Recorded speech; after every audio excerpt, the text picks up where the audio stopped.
many changes happened in ledgers when SAP started. So just we'll discuss what are the major changes and what are the important things we need to remember, important things we need to keep in our mind so that it will be useful for our handling projects in the future.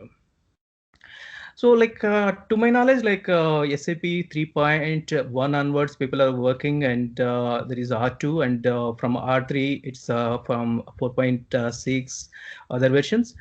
Basically, before ECC 4.7, there were no new GL. Now people are hearing like a new GL, and um, other ledgers. But before that, there was only one ledger, that is classic ledger. For example, if any company wants financial statements with a different accounting principle, they used to create a special purpose ledger. Uh, Probably a couple of our friends, they already worked in special purpose ledger. I'm also one of them. Like when the classic ledger was active, normally the data will be stored in GLT0 table, that is totals table, and GLPCT, this is a profit center table. And when we do configuration for a special purpose ledger, it is separate altogether, and it will occupy entire database and duplication of data, everything. And it will be created like while we are doing configuration, we have to give what is the naming convention for the tables. Like just I mentioned here, GGSP. Normally for all the custom tables or custom transactions, it could be start with either Z or Y. So I just kept a GZ, SP. SP indicates a special purpose ledger. Then I put asterisk. The reason why I kept like this is like when we are trying to create a special purpose ledgers, system in the background, it will create three ledgers. One is for line item, another one is for totals, another one is plan. So in total, it will be three special purpose ledgers will be created. And whatever documents we post, system will create duplicate entries in all the tables. So here the problem is like, there is a chances of mismatching and reconciliation issues between regular classic ledger and special purpose ledger sometimes. And there are many different issues. So from ECC, uh, from, sorry, my bad, it is not 5, I guess it is 4.7 onwards. Um, First, this SAP introduced a new GL. Probably you guys might aware about new GL functionalities. I'm not going to discuss those functionalities here because we do not have much time here. So from ECC 4.7, 5, and 6, these are the ECC versions. Like a new GL is available. So when we activate new GL, the only problem with this new GL is like we cannot deactivate again. Like we need to get consulting help from SAP to deactivate new GL. So it is again cumbersome job to deactivate the new GL. So while implementing or while activating new GL, we need to make sure that whether we need it or not. So like normally people will do impact analysis while before activating this. Again, like when we activate a new GL, by default, system will activate a table Fagel Flex T. This is a totals table. Again, when we activate new GL, there will be different tables like a Fagel Flex A, that is line item table, Fagel Flex P, that is for plan line items.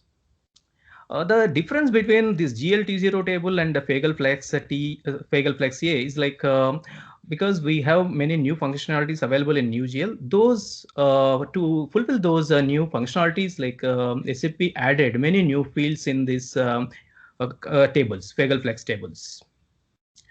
So again, then the third, this is the main important thing, is like S4 HANA. I just mentioned S4 HANA, because when Simple Finance started, like earlier it was calling as SPN Simple Finance, S4 HANA. There are many versions, but from Simple Finance onwards, so the Universal Journal came into picture, and the background table, main table is ACDOCA A. Again, you guys are aware, there are many fields, around the 450 fields available right now in ACDOCA table.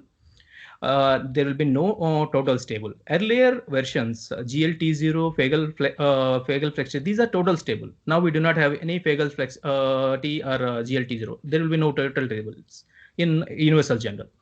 So these are the three steps. The ledgers got many changes. So when we talk about migration approaches, like the people who are using classic ledger, they can convert the classic GL into new GL. After converting new GL into they can convert into S4 HANA. They can migrate into S4 HANA. That is one option. The second option is like directly they can migrate from classic GL into S4 HANA without migrating to new GL. Here, since this session is for a different purpose, I'm not going to discuss deep into migration approaches. If you have some legacy system, if you are converting, like if it is greenfield implementation, it is similar to second option, that is classic ledger to S4 HANA. Any questions in this slide? Murli, so I have a question here. As you said, into the second point, the ECC 4.7 or 5 or 6, if they want to activate it, the new GL component. So this is just an activating new GL component or additional subscription we need to buy from SAP? It is there is no need of any additional subscription. It is included. Okay. It is available by default. It is available by default. And since you asked me one question, just I would like to highlight one point here. Like probably the when you compare SPRO screen, IMG screen, there you can find financial accounting old, financial accounting and financial accounting new. When it says financial accounting new, means it is 4.7 or 5 or 6. If it is just financial accounting, it is a lower version. Okay, so correct. So there is another question which is coming to the migration approach, which, as you said, from the classical to the new GL to the S4 HANA, or else the classical to directly S4 HANA without migration to the new GL. Here, if we have multiple systems in terms of using into the ERP, so what is the impact here, basically? Though there are multiple systems, like right now we have central finance, right? Like in central finance, we can we can send data from SAP systems or non-SAP systems. Similar way, like even you have multiple systems, there will be no issue. Like we need to we need to follow different migration approach. Like the approach is like if you have, for example, in system 1. It is in 4.6b, and system 2, it is in ECC 6. So here, both are in classic ledger. Just for example, both are classic ledger. If you are combining these two and migrating into one, then again we need to combine even before migrating into S4 HANA. If you are creating separate company codes and everything separate, then yes, we can do that. That will not create any mess. But like there are different approaches for that. What are the tasks we need to consider? There are different. Maybe like if somebody who already worked in this, they can add a few more points here. The question to this guy Naga. So if they are directly classical ledger to the S4 HANA, in between need to go with the central finance or may not require central finance? No, it's not required. Okay. Central finance will be not required, but there is some strategy we need to follow. They will. Yeah, go ahead, Naga. Go ahead, guys.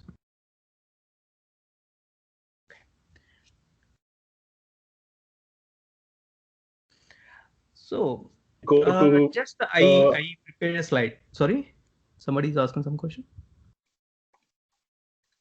Okay. Just I prepared with the type of ledgers available in each version. Like as I said before, in ECC till 4.6c. So from 4.7 onwards, a new GL is available. So in till ECC 4.6, like there will be two types of ledger: classic ledger and special purpose ledger. And the second set is like ECC from 4.7 to new like a new GL started from 4.7. So in when the new GL available, there we have leading ledger and non-leading ledger. Again, these two are standard ledgers.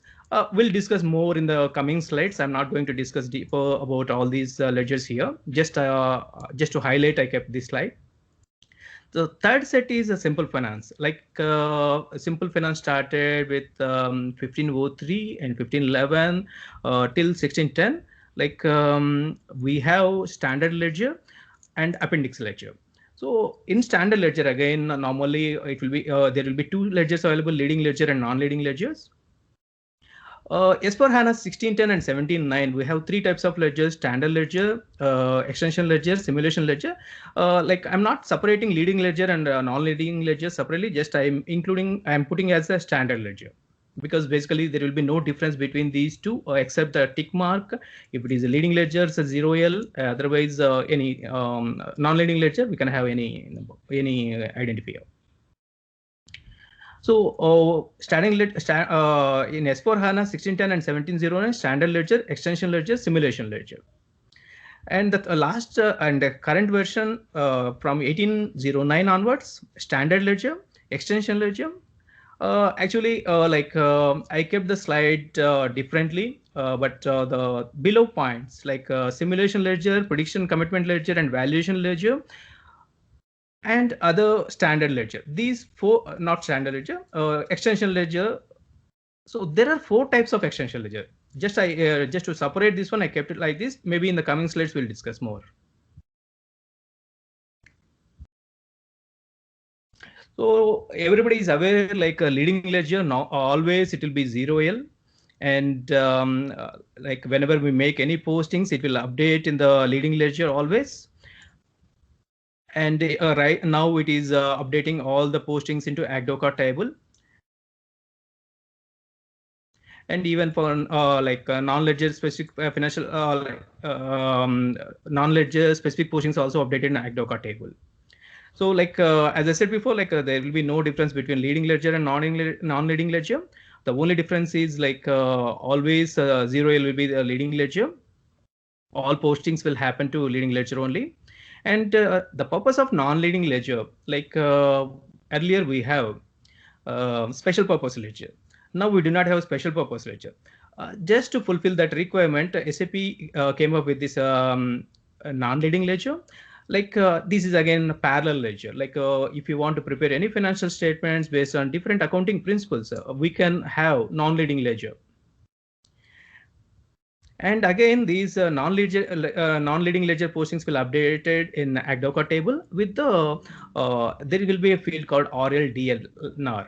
So that is indicates a ledger. That show in the system only. No need to go be in depth here. So just go ahead with the presentation. So we will show the non-leading ledger, leading ledger, extension ledger, Murli, what we posted in the recently.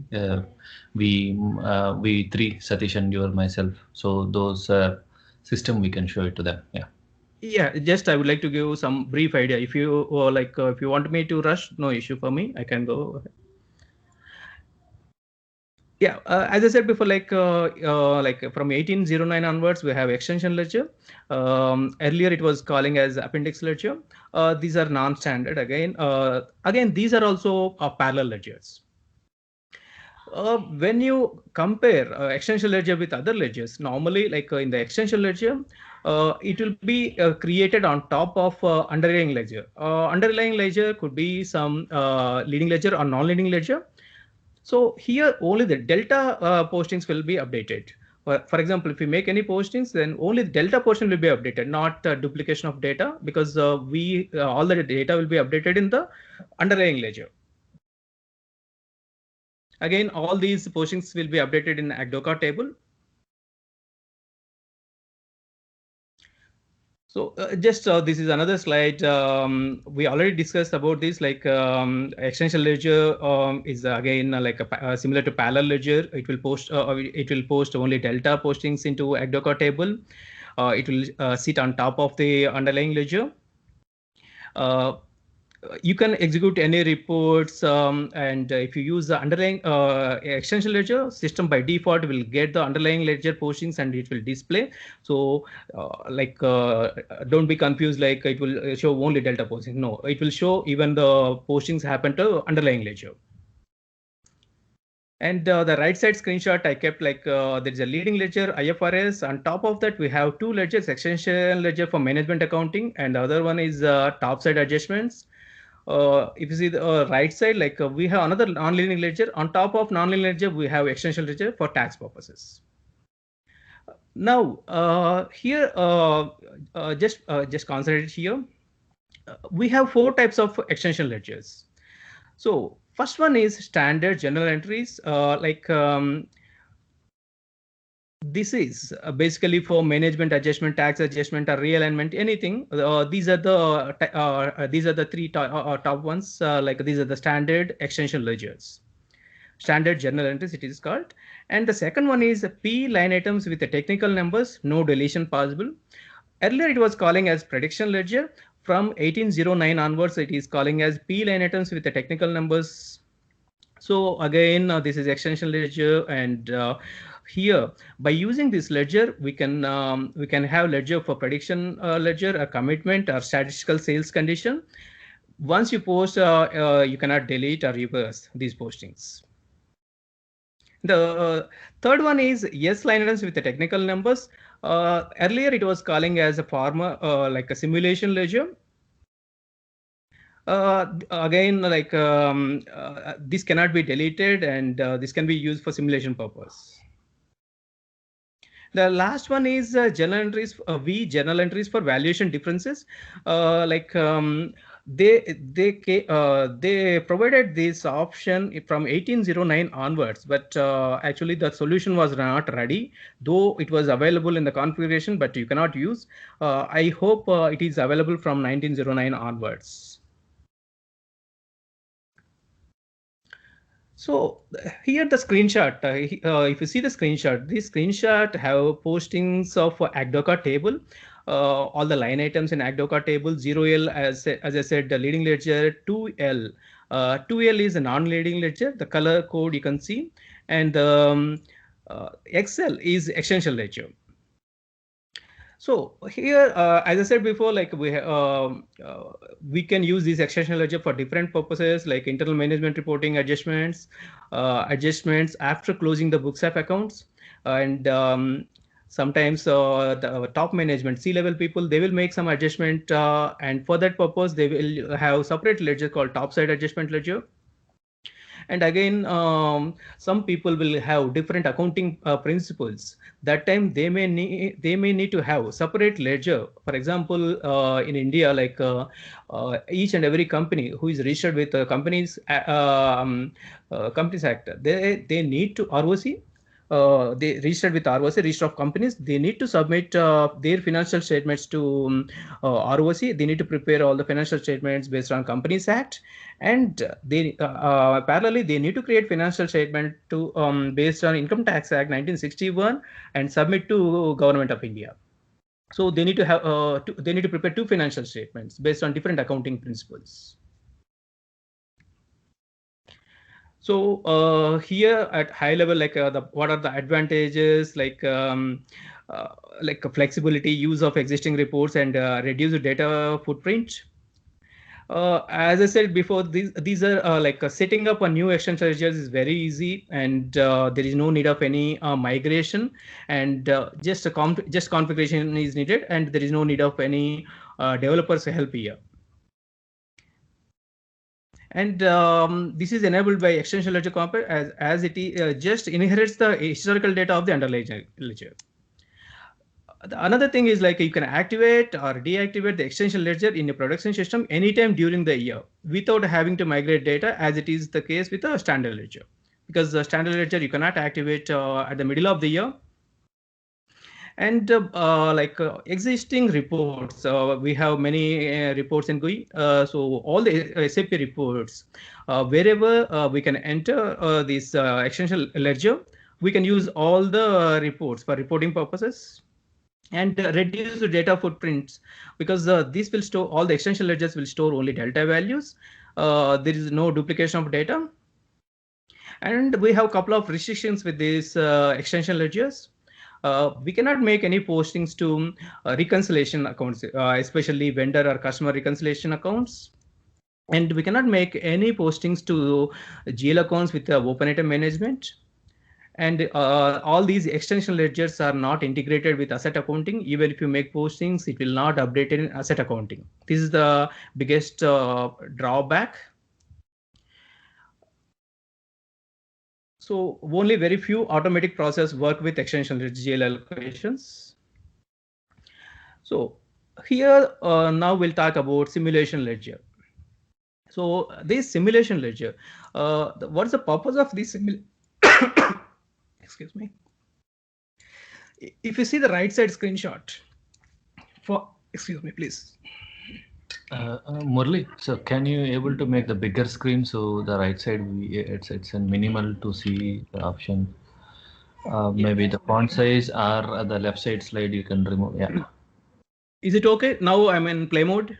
Yeah, now it's somehow good, Murli. Yeah, thank you. Yeah, thank you. Thank you for letting me know about this.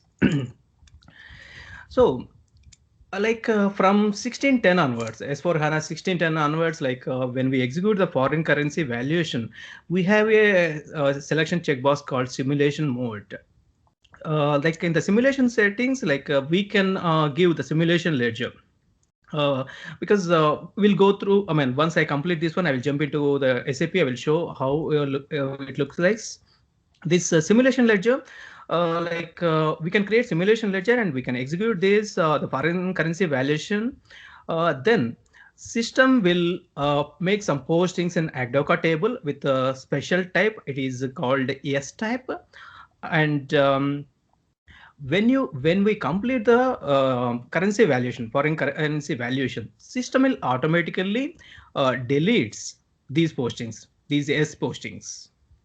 So till we complete production run of forex valuation, it will be there. Once we done, those will be gone. So again, the simulation ledger combines the simulation data. What I mean is like a foreign currency valuation. Like when you do forex valuation, there will be some gain or loss on individual line item level. So it will update in the Agdoka table, and when you execute the report, system will get all the data from Agdoka table line item wise, and it will combine the actual data of the underlying ledger, and it will show in the report.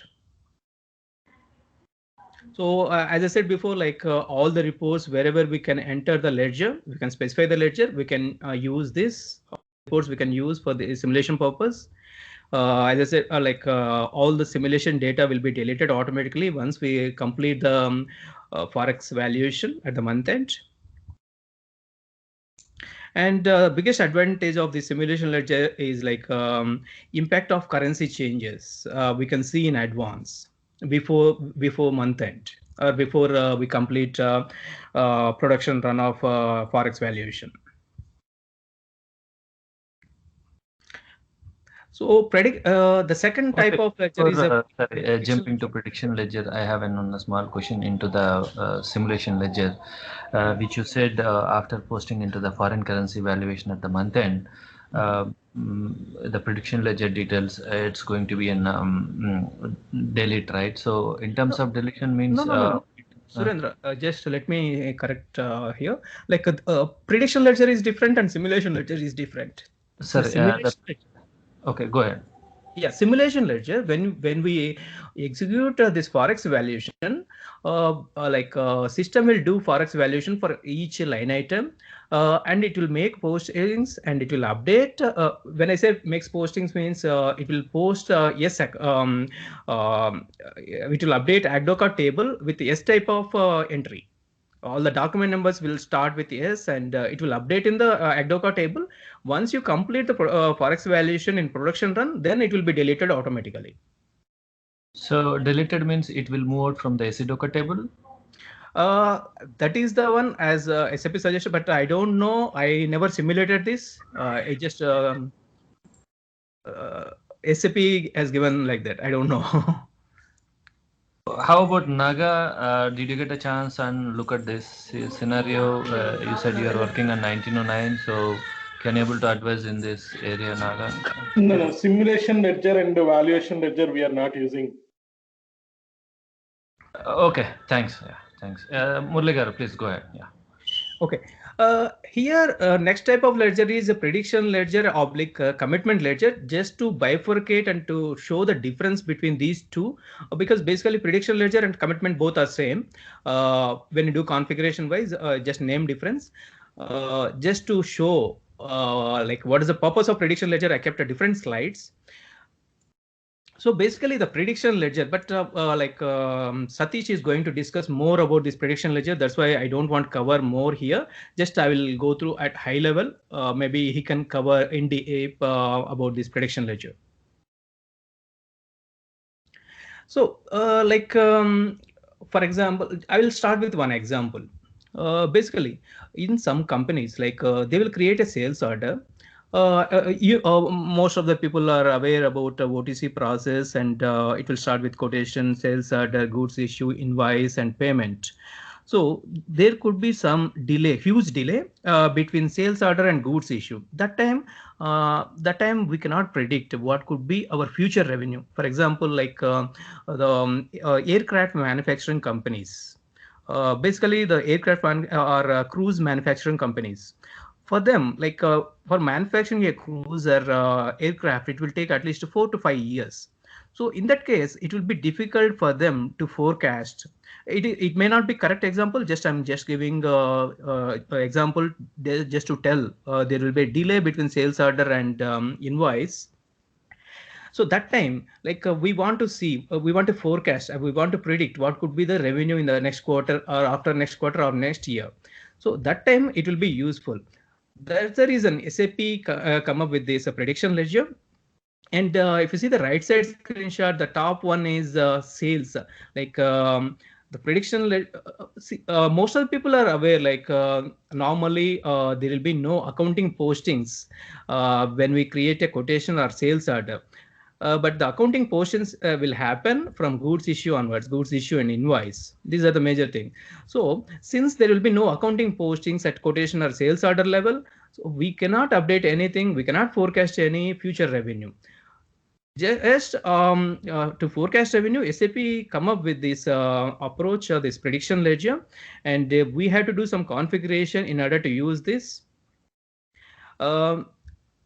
SAP is having plan to implement this prediction ledger for different types of business process. Right now, they provided for sales and purchases. For sales, it is a prediction ledger, and for purchases, they're calling it as commitment. They are going to come up with additional ledgers in the future for production, material management, fixed assets, HR. So again, these predictive journal entries will be posted as a P-type in extension ledger, P-type extension ledger. Once Satish can show all these postings in Agdoka table, so that you'll get a fair idea. I don't want to jump into that, and I don't want to reveal anything here. The other type is commitment ledger. As I said before, predictive and commitment ledgers are both the same configuration wise. Basically, when the commitment ledger purpose is for procurement side, the functionality is when you create a purchase order. So there will be some purchase commitment. When I say purchase commitment means there is an obligation to pay to the vendor for the future delivery of goods and services. So that we cannot predict because we do not have because there will be no accounting portions at the time of purchase order. In that case, it will be useful. So commitments will be triggered when you create purchase equation or purchase order in the system. Though it will update in the CO side, there will be some commitment postings. But again, apart from that, again, by using this ledger, we can forecast and it will be used for to know the obligation of what is our future obligation to pay to the vendor in next quarter, how much we need to pay, after next quarter, next year, how much we have to pay. This, by using this commitment ledger, we can use this. We can know in advance. So like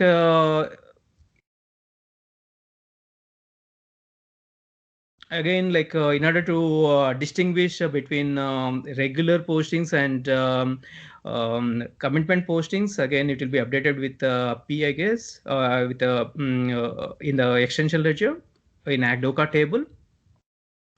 Again, like the commitments, again commitment will be used in different places, and it is closely integrated availability control and project systems. So like because still they are using the same commitment tables, they are not wiping out those, and they are not they are not at obsolete, but still they are using these commitment tables, though these values are updated in the ACDOCA table. The last ledger is valuation ledger. Basically, as I said before, like it was activated accidentally in 1809, though the functionality was not available that time. I guess it is available now. I do not have much information about this. Like this will be used for valuation differences. I'll show in the system what are these. I'm not going to discuss this. If you want, I can read it, or else I can skip this slide. Because this is regular S4HANA topic. Yeah, I think Murli, so you can go ahead. So anyway, we are sharing into the recording and the document, so they can go through it, and if they need any questions, so we can discuss further. Yeah. Okay, maybe I can keep. I can wait for a few seconds so that everybody can read. Maybe Okay. I'll suggest to you read everyone the slide.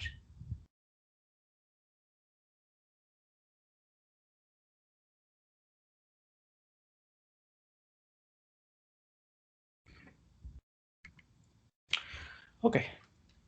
So like there are some differences between non-leading ledger and extension ledger, and there are similarities between non-leading ledger and extension ledger.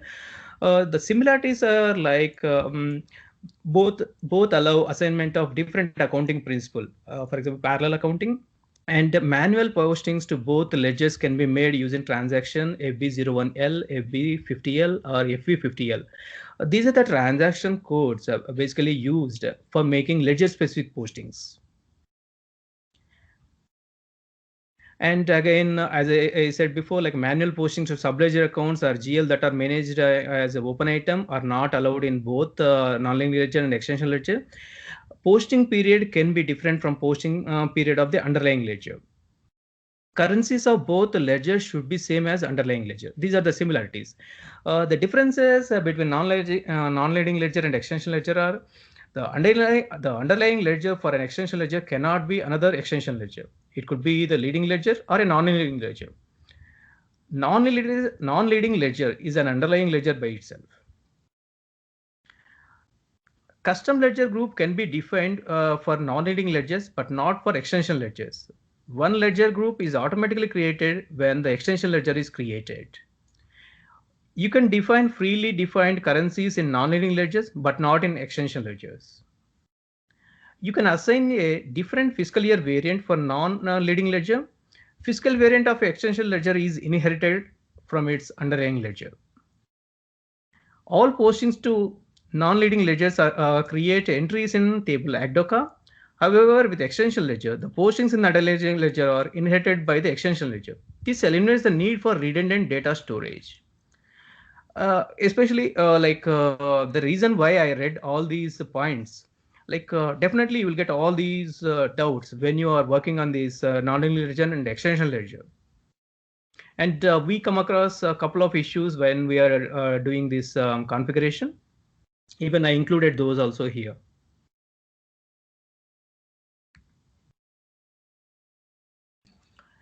So Don't worry, like I'm not going into jump into parallel accounting and accounting principles here. The reason I mentioned is like it is important for doing this configuration. That is the reason just I kept a slide just to tell what is meant by parallel accounting. Okay, parallel accounting basically to portray multiple accounting principles. For example, like if you want to prepare financial statements based on IFRS, IAS, US GAAP, then you need to have within the same company code. You need to you can have multiple ledgers. So this is called parallel accounting. You can perform valuation closing of operations of the company code according to each accounting principles without copying or fine tuning the data outside SAP. In order to fulfill this parallel accounting, you can follow two approaches. One approach is like parallel accounting. Basically, parallel accounting means like when we are using classic ledger, this is the method people were following, accounting based approach. So normally for each accounting principle, we'll create a separate GL accounts. So it means like we'll have multiple GL accounts for same purpose. And when we prepare a financial statements, that time we'll include or exclude. For example, we are preparing financial statement for IFRS. Then we'll include those GL accounts only in the financial statement version. And we'll exclude the other GL accounts which are created for different accounting principle. That is called parallel accounting accounts approach. And the second one is ledgers. Now we already discussed about this, like by using non-leading or extension ledgers, we can achieve the parallel accounting because we are assigning this accounting principle for these ledgers. Here I am done with this presentation. Now I'm jumping into SAP. Guys, you have any questions here so that we can discuss? Okay, if no questions, then I'll just open this. Okay, you want me to go through this or? Oops. Guys, I forgot to tell you one more thing. Just give me a minute. Because this is relating to ledgers. That's why I want to cover this also. So actually, I kept this in my other presentation for SAP controlling ECC versus S4HANA. But since it is relating to ledger, I'm going to cover here. For example, for CIVO, we have to assign ledger for CIVO version. Normally we'll create many versions. Though we are assigning version 0 to ledger 0L, but still many companies will use many versions for planning or forecasting, whatever. This is a new option available in S4HANA. It was not available in ECC. Probably you can compare both the screenshot. Left side is ECC screenshot and right side is S4HANA. There are two changes here. First one is subsequent assignment of company codes. The purpose of this is like when you activate some new functionality. That time earlier it was not there. It is respect to CIVO only, not other areas. If you want to add something, then you need to run that project updating existing journal entries, because we already updated journal entries, but you want to add something. It is respect to only CIVO, not for any other thing. You can use that. And the bottom portion of the screenshot is for defining ledger for CIVO version. I highlighted one controlling area, 1909. Basically version 0 always for real postings, normally this FICO postings. And leading ledger, since our leading ledger is 0L, we assign that leading ledger. So like this, we need to assign. For example, if you have multiple versions in CIVO, you need to assign. For example, you have a version for planning or else a simulation. Or forecasting. Then since you have already ledgers, if you want to send the data into CIVO, if you have any CIVO relevant data, then you need to create a version here and you need to assign that ledger here. This is the only configuration from CIVO side with respect to ledgers. Here, just I'm Yeah, showing SAP screens of 1909. This is a 1909 system, and I guess I need not show navigation. Just I opened this. If you see here, 0L, this is a leading ledger. There will be only one leading ledger. It will be applies to all company codes in this system. 0L is always the leading ledger. If you see the ledger type here, it's always a standard ledger. You cannot select a leading ledger as a extension ledger.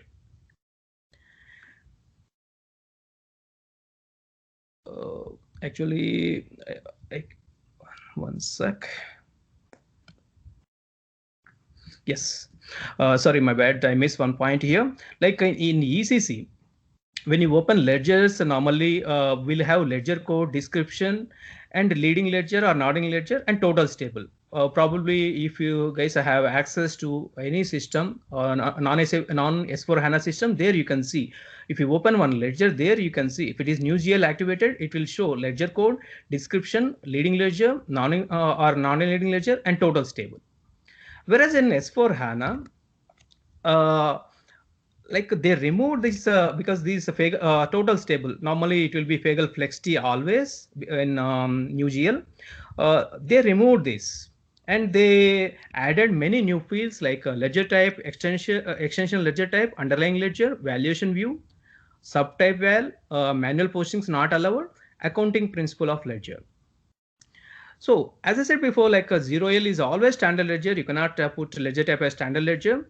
And here, like these particular setting is only for extension ledger, and normally it will be by default it will take standard journal entries.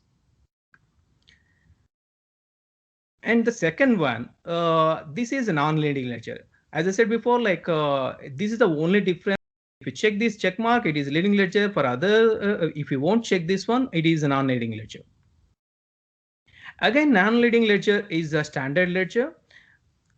You need to select always the standard ledger, and I need to select these standard journal entries. For both leading ledger and non-leading ledgers, you need not keep any underlying ledger. These are not applicable. From here, these are not applicable, all these fields.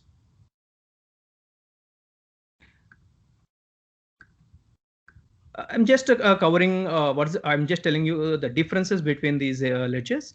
So if you see here, AE Austin in extension ledger. This is not leading ledger. This is extension ledger. That is the reason we selected extension ledger. When you select extension ledger, this field will become mandatory. You need to select one of these options. So what type of ledger it is? If it is a predictive ledger, you need to select a P. If it is simulation ledger, you need to select a yes. If it is valuation ledger, V. Other extension ledger, then you need to select the first one. And for all the extension ledgers, there should be one underlying ledger. That is mandatory. It could be either a 0L standard ledger or non-leading ledger. Anything is fine. But for all extension ledgers, you need to have a underlying ledger. And when you create a system like when you are making accounting postings, by default you need to have 0L, that is a leading ledger. Then only system will allow you to make postings. And by default, system will assign this leading ledger to this all the company codes. If you see here, like we have all the company codes assigned to this leading ledger. Just I want to spend one more minute here. The reason is like as people are aware, in ECC system used to allow only 3 currencies. Now it is allowing 10 currencies. So like apart from local currency and global currency, it will allow 8 additional currencies. And like in one of our slides, we discussed about this fiscal year variant and posting period variant. What type of fiscal year variant, what type of posting variant should have for extension ledger and leading ledger and non-leading ledgers? Maybe just you go through that because this is very important. You need to remember this. And I'm just jumping here. I missed one point here. Like we have accounting principle. If you assign accounting principles at a top level, ledger level, it will be applied for all the company codes.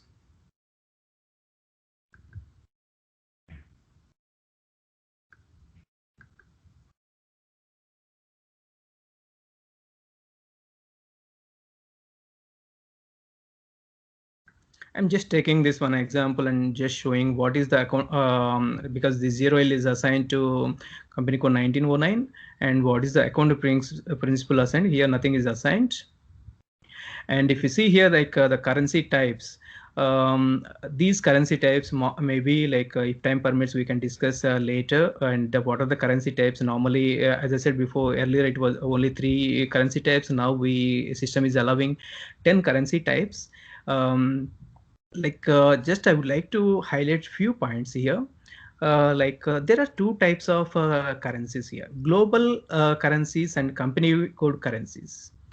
When I say global currencies, so these global currency, if you create any currency type with a global currency, then these currency type will be available by default for all those company codes.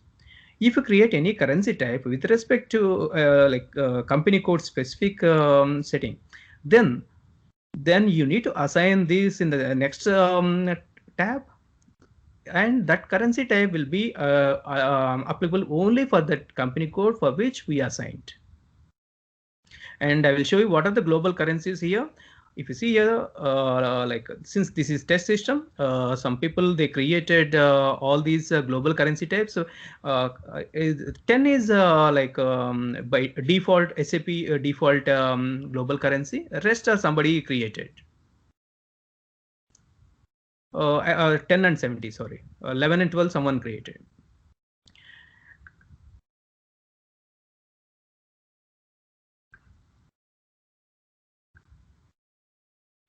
And again, these currency types which are assigned to company codes. Here we can assign different currency types. I will highlight 1909. What are the currency types we assign for this company code as company code currency type? 30, 31, 32, and 40. And here we'll have separate currency for each currency type. Again, like a global currency, well defined. Just one sec.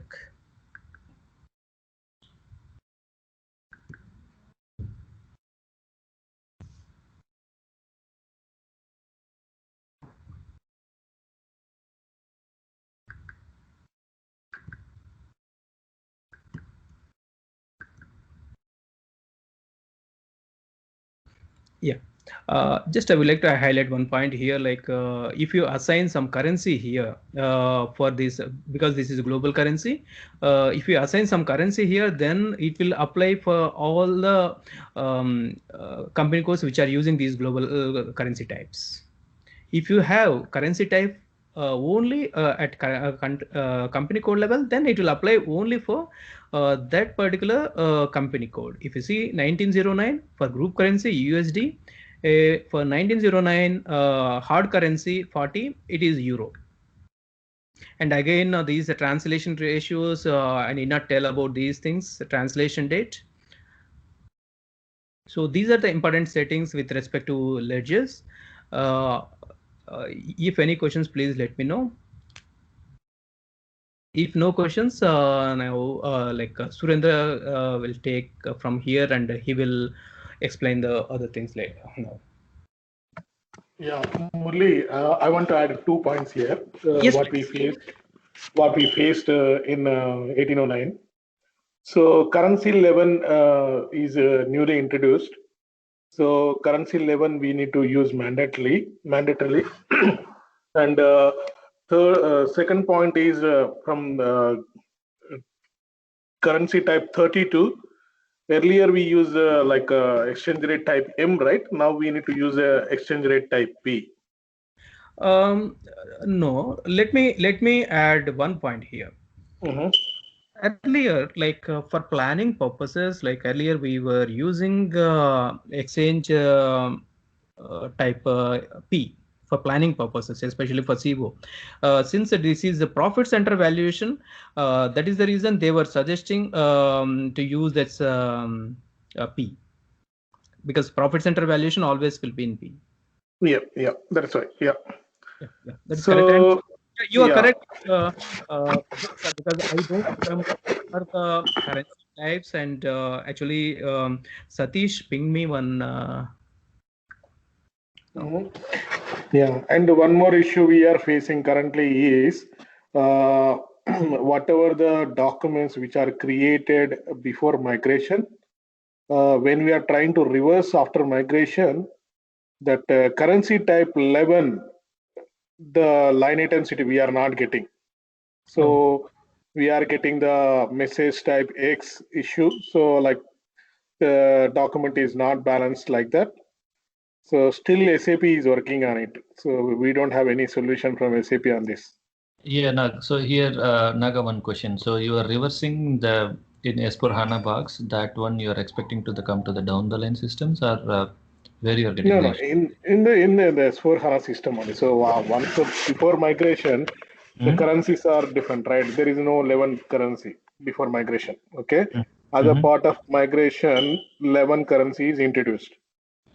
So when we are trying to reverse the document which is posted before migration, the document, it is not getting the line items for the currency type 11. Because earlier it was not there, right? Yes, that's what. Now it is trying to post one negative side. Negative side it is posting, but it is not getting positive side of entry. So that is why it is giving the message like message type X is error, and it is giving to the dump. I mean error, hard stop error, and it is giving the dump. So basically it is trying to update, but some earlier it was not there. Now it is trying to update. It is giving dump. yes. So similar issue we face in ECC. Whenever we are doing the OASV entries in the asset accounting side, if any penny or 001 or anything, it's 001 or 0099, whatever it is, a penny or what below penny, if any differences between the leading ledger or non-leading ledger, it will give the balancing error again. So same error we are getting in the S4 HANA also. So till now there is no solution provided by SAP. SAP is working on it. So that is the point I want to. What are the challenges we are facing? I want to highlight here. But I strongly suggest all the people just go through this again and again, at least 2-3 times, get a grip on this area, because it is very important, and you will get a lot many in this area when you are implementing S4HANA, either migration or greenfield, whatever. But definitely it is very, very important. Yeah, thanks, Murli. Thanks, Naga.